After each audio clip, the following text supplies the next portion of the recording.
This is a good list that I've put together, inspired by a couple of others and my own contribution, and I'd like to share this list with you. First, learning the power of purpose. A person who has purpose in their life, they have something to go for, some meaning. One writer described it, for some people it becomes a magnificent obsession. And for you and I, maybe it doesn't need to be that dramatic as a magnificent obsession. But it has to be something that does something to us, something that pulls us, especially into the future. You know, there are many influences on us. One is the influence of the past. Some people are always pulled back by the past. Some people are always pulled aside by the distractions. But here's what's powerful. If you have a list of high purpose in your life, it pulls you toward the future. And the more powerful the purpose is, the stronger it pulls. And here's the other great advantage if you have purpose for the future. It pulls you through all kinds of challenges and all kinds of difficulties. If you don't have these strong purposes for the future, it's easy to get swallowed by a bad day. It's easy to be almost annihilated by a poor month. And it's easy sometimes to almost disappear beneath the waves of a year that goes backwards if you don't have something to pull you beyond that year. So if you want something to pull you through all kinds of challenges, all kinds of difficulties and things that come at you, you got to have something on out there, beyond today, beyond next week, beyond next month, beyond this year, that pulls you into the future. And the clearer it is, the stronger it pulls. The more dynamic it is, the more it affects your life, your spirit, your heart, your soul. It also creates imagination. It gets your mind working on how to achieve that purpose. And if your mind will work, and if your heart works, and if your spirit works, and if you have good input, like good ideas, I'm telling you, there isn't anything you can't accomplish. So that's one of the great powers that'll make a variable of you, and that is purpose. Here's the next one, self-confidence. Where does self-confidence come from? And this is the best advice I can give you on that.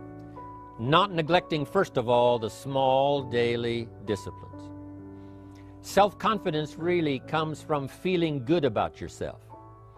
And one of the best ways to feel good about yourself is at the end of the day to know that you poured it on. You did your best. If you conducted a meeting, you did the best you could. If you made a phone call, it was the best phone call you could possibly make. If you wrote a letter, it wasn't a casual letter, it was your best letter. At the end of those kind of days, when you feel good about yourself, self-confidence starts to rise.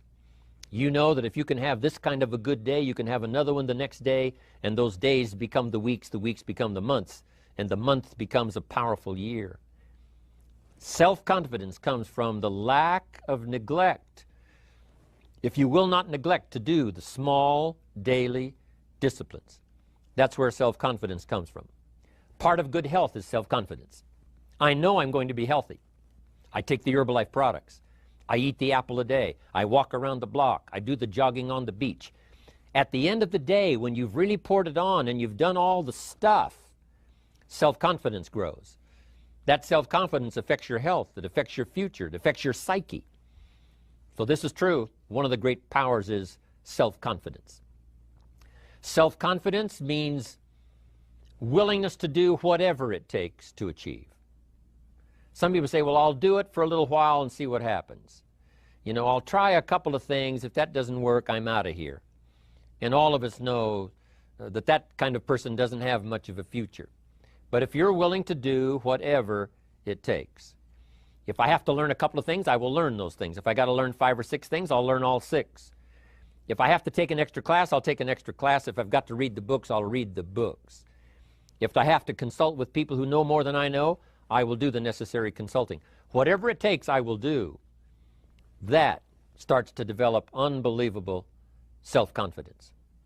Self-confidence also comes from the ability to rise above your circumstances, to rise above what happens, the petty little things, the discouraging things that would sink everyone else's ship except yours, that would cause someone else to quit early in the day, but you keep going.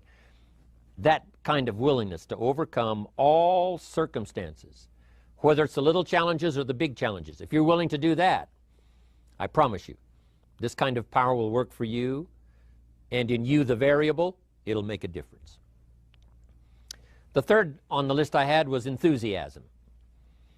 And here's what I wrote about enthusiasm. Enthusiasm that's powerful is mostly enthusiasm that is enthusiasm inside, 90%, 10% outside.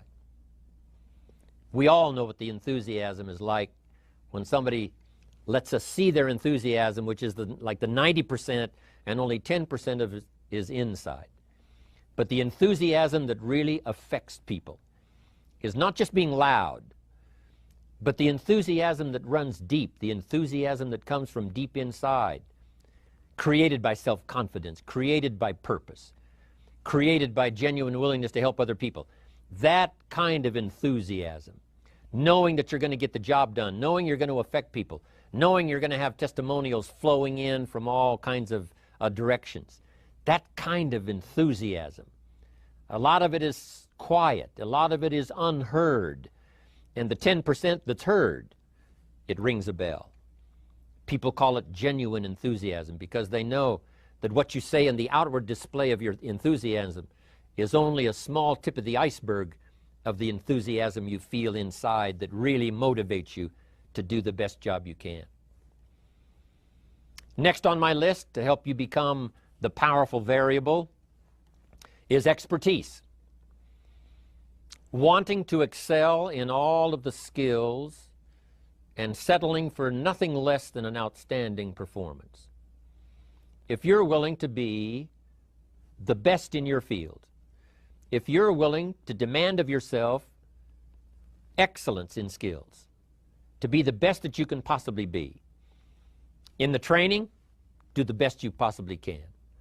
In doing a workshop, do the best you possibly can. Developing the skills of using your personality, developing the skills of language, developing the skills of influence, developing the skills of organizing. If you're willing to be an expert in all of the skills, Herbalife has the way for you to invest those skills and not only make a handsome living, not only make a lot of money, but if you would so desire and if it would be your purpose, a chance to make your fortune. Expertise, excellence in skills. Here was the next one on my list, making a powerful contribution to you, the variable, and that is preparation. Well prepared. And preparation, of course, involves a whole lot of things. A big share of our life is preparing, getting ready. When we go to the first grade in school, we're just preparing for the second grade. After we've finished 2 grades, the 2 grades prepare us for number 3. Sometimes it seems like a long, excruciating time. And the time will just seem like it'll never come when we can finally have the performance that we really want. But it takes time to prepare. It takes time to get ready. And the decisions you make in the preparation time, those are the decisions that last for a lifetime. Preparing to have a good day. It's that preparing, maybe the night before, maybe the couple of days before the day that you're going to put everything together. The preparation for a meeting means that you've taken it serious. The preparation for doing a workshop means you're serious about the workshop. You want to make the best contribution. That kind of preparation is important. But here's preparation that's very vital, and that is to prepare yourself for success. Life seemingly does not wish to waste success on the unprepared. Life says, why waste a fortune on this person? They're not prepared to do the right things with it. They're not prepared to use it wisely. If a fortune was bestowed upon this unprepared person, it would probably be wasted. The people that could have been touched won't be touched. What could have been done won't be done because this fortune will have been wasted on the unprepared person. So not only look for fortune, not only look for the promise, but prepare yourself and ask of yourself, what can I do to make myself ready? Because remember, life was designed not to give us what we want, not to give us what we need, but life was designed to give us what we deserve. Every value in life must be paid for, and those that pay are the ones that get it. It says those that give receive. Someone says, I wish to receive, I wish to receive. You don't have to concentrate on receiving. Just become a good giver. It says those that search will find. Someone says, well, I need to find some good ideas to help change my life for the future. Then to find good ideas, that doesn't come because you need them. It comes because you search for them. If you want good ideas, you got to go after them. You got to go to the class, you got to go to the workshop, you got to go to the training, go to the book, right? You got to go to the journal, right? Go where good ideas are being taught, go searching, go looking, because good ideas are not going to be wasted on those that are not seeking, searching, well prepared. So, prepare yourself to be ready for fortune when it comes, to be ready for challenge when it comes, to be ready for opportunity when it comes. Opportunity comes along and passes by the person that is not well prepared. I want to prepare myself this year for next year. Yes, I wish to be effective this year, but I'm also thinking of ways, how could I be better? How could my ideas be more powerful? How could they be sharper, more clear? How could I reach some people next year that I perhaps can't reach this year? I haven't reached deep enough into my own soul to affect some people. Some people just pass by and say, hey, what a good speech. But how could I make it stronger than that, deeper than that, more powerful than that? I cannot be as powerful as I could be next year. You know, you can't go to the 10th grade in the 5th grade. You just got to go through the grades. But the more you are prepared, when the 10th grade finally comes, now you can cash in and get 2 times, 3 times, 5 times more value from it by being prepared. I want to do my best this year for Herbalife, but I also want to get ready for next year, 1999. And then when the year 2000 comes, at the turn of the century, I want to be well equipped by language, by instinct, by temperament, by personality, by influence, to really be valuable the year 2000, 2001, 2, 3, 4, 5. That's my goal. I'm sure it's your goal. Now here's the next one. There's great power in self-reliance. Self-reliance means you simply look mostly to yourself. It would be nice if someone just gave you this, gave you this, gave you this. It would be nice if everyone did their job exactly as they're supposed to do it. But here's what you've got to do. Primarily rely on yourself. Primarily say, I'm the person responsible. And I will learn the necessary skills so that I can help people learn their skills. If I need lots of people to do certain things to build my organization, that is what I must have. But I've got to be the final backstop. I've got to be the final one that people can rely on. So that if this is missed and this is missed, I can catch up. I can fill the gap. I can do the job.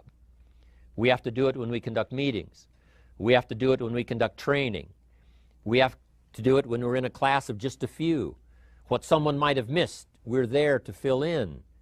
Self-reliance. Primarily, we're learning to count on yourself. So that you can do this, never complain and never explain. Here's the next key power, and that's image. There's many parts to image. The image that others see you as, the image you have with other people. And it's very important how other people see you. If they don't see you as a leader, chances are they won't pay attention. If they don't see you as being in control, chances are they won't have the trust. If they don't see you as knowing where you're going, what you want to accomplish, they probably won't follow. But if people can see you, if you have the image of someone that's in charge, in control of your life, your future, your destiny, in control of the situation, if they see that, that kind of image is powerful. It helps to win the day. It attracts other people. People want to be around people that are in control, that are powerful, but they know how to use their power, influential, but they know how to use their influence. That kind of image is important. But here's a very important image, and that is your image of yourself. self. The way you dress, the way you talk, the way you think, your capacity for learning, all of that is an important image that you have of yourself. The image that you have that if it needs to be learned, you could learn it. If there's a book that needs to be mastered, you could master it. If there's a skill that needs to be learned, why couldn't you get busy now and learn that skill? That kind of self-image, that I am continually trying my best to be the best I can. Because one of the most important places you have to look is into the future, yes. You got to look into the past, yes. You've got to look around, yes. But one of the most important places you have to look is in the mirror. You know, how I appear to other people, that's important. But how I appear to myself is the ultimate importance. That kind of image, to where you'll develop the self-confidence, you'll develop the self-reliance.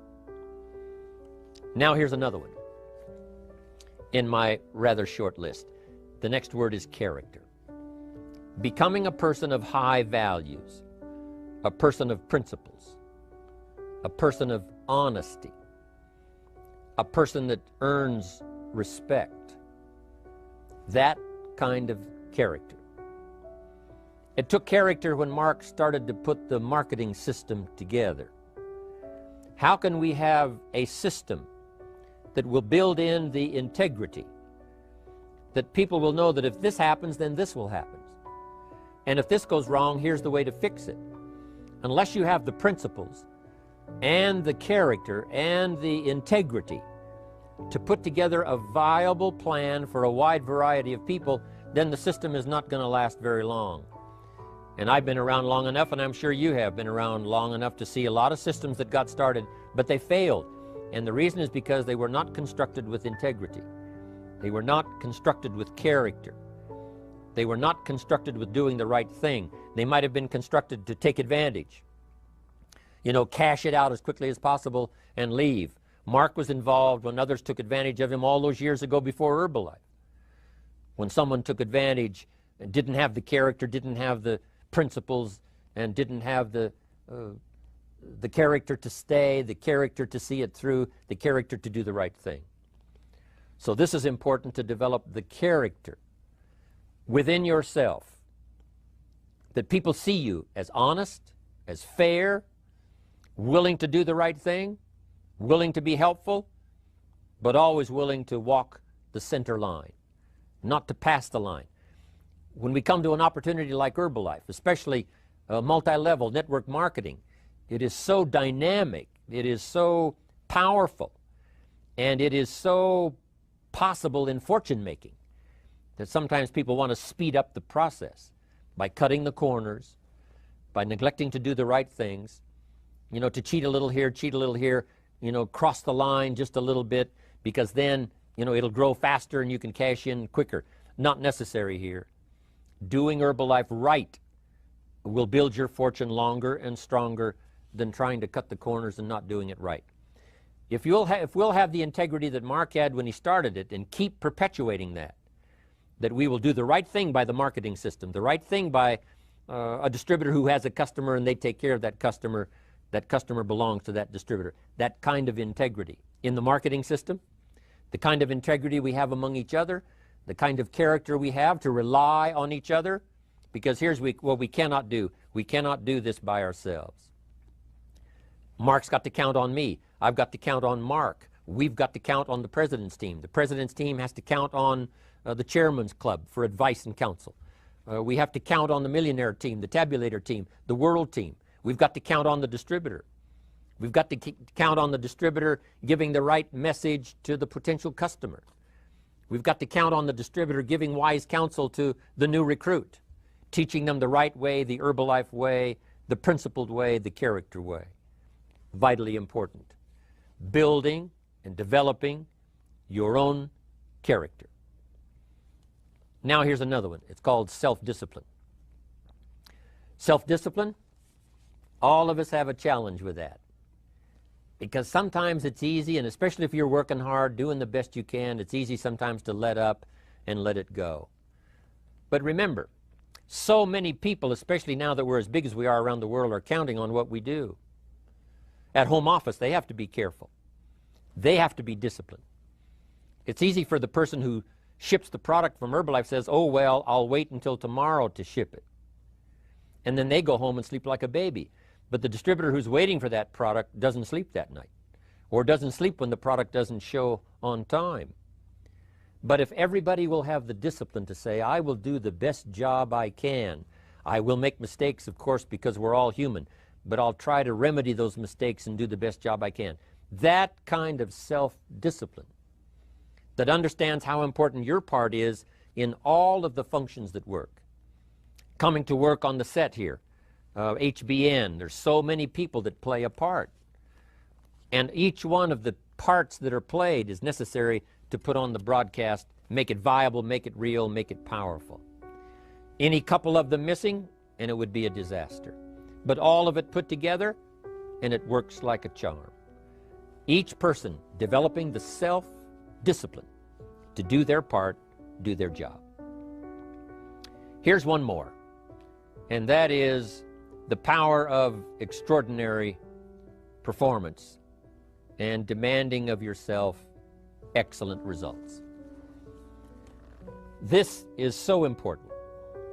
If you want to live extraordinary, you must do extraordinary. If you want an extraordinary income, you must do extraordinary things. If you want an extraordinary fortune, you must go with the demands of what it takes to have that fortune. Mark has made such a fortune, it's almost beyond comprehension what the numbers really are. But guess what he has the satisfaction of knowing? He earned it all. If he'd have been lax in the performance, Herbalife would not be here these 18 years later. Herbalife would have been a footnote in multi-level history. But because he performed year after year, the 3rd year and the 5th year, and the 7th year and the 10th year, and the 12th year and the 15th year, and now performing well in the 18th year, I'm telling you, that's what makes it such a viable fortune for Mark personally, of course, because he did the job. If we would ask of ourselves that kind of performance, and you've got to ask it of yourself. You know, I can't ask it of you. I would try to inspire you. I would try my best to share with you what it might taste like, what it's like to finally make your fortune. It happened for me. But here's what you must do. You must demand it of yourself. Society does not demand that you not have a heart attack. But if you want to escape having a heart attack, you must demand it of yourself. Society doesn't demand that you take Herbalife and improve your health. You have to demand it of yourself. Society doesn't demand that you jog around the block every morning. But if you want good health, you must demand it of yourself. Society doesn't demand that you read a couple of books a week and improve your intelligence and your knowledge. That you must demand of yourself. Society does not demand that you build a financial wall around your family nothing can get through. That's not a demand of society. But you must demand it, if you wish it, you must demand it of yourself. Society doesn't demand that you learn a list of 10 skills in order to ensure your own future and the future of your family. Society doesn't demand it, doesn't require it. It is not a law. But if you want the benefit, you must demand it of yourself.